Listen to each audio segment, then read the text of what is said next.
Look at the mystery of Flight 370. One of the most harrowing moments in the last 12 days has been today.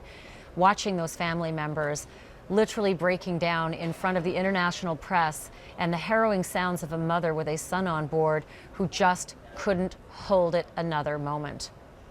And as we remember all of those people and their loved ones who are going through this, I want to bring in Heidi Snow.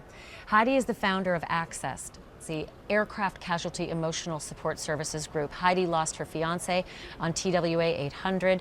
Heidi, I know that you probably had quite a visceral reaction. I have no connection to an aircraft disaster, and you are integrally connected with the loss of your fiance. How did you react when you saw that mother today? It really brought me back to day one at the Ramada Inn in New York, where we all met following the loss, and everybody was trying to get information, hoping to get the confirmation that their loved ones were actually on board.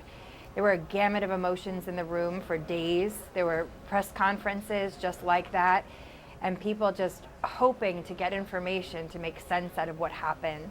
And hearing her brings me right back to that. And so many of the people who have been calling us for help from past air disasters all remember that. We're just hoping to get information and learn if they were actually on board. And at this point in time, I really think that the hope is starting to give way to a little bit of a reality right now for people. And I think it's an extremely difficult time, because as time passes, it gets harder to accept that they may have actually survived.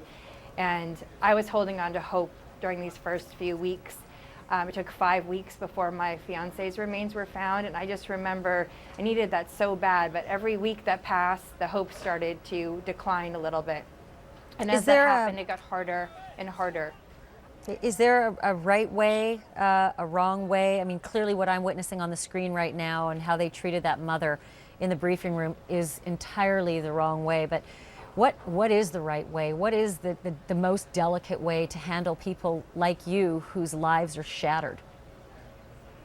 You just have to accept that everybody is going to handle it differently, and her reaction is what she needed to do. That is how she grieves, and the people there need to accept her for what she's doing and support her in that, and let her vent in the way that she needs to, because that's how she grieves.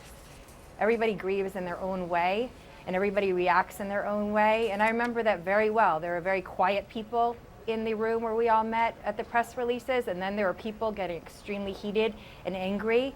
And the key is for the people who are responsible for maintaining that location and taking care of the families there, to allow them to do what they need to do and accept them for who they are. And that's how they get through it. And the reactions vary so much per person.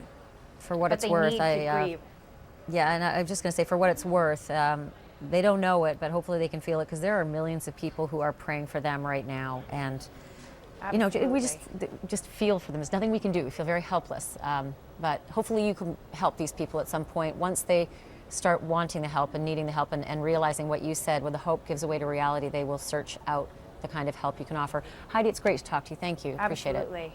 Thank you so much. AccessHelp.org. You're so welcome, and thank you for the work that you do.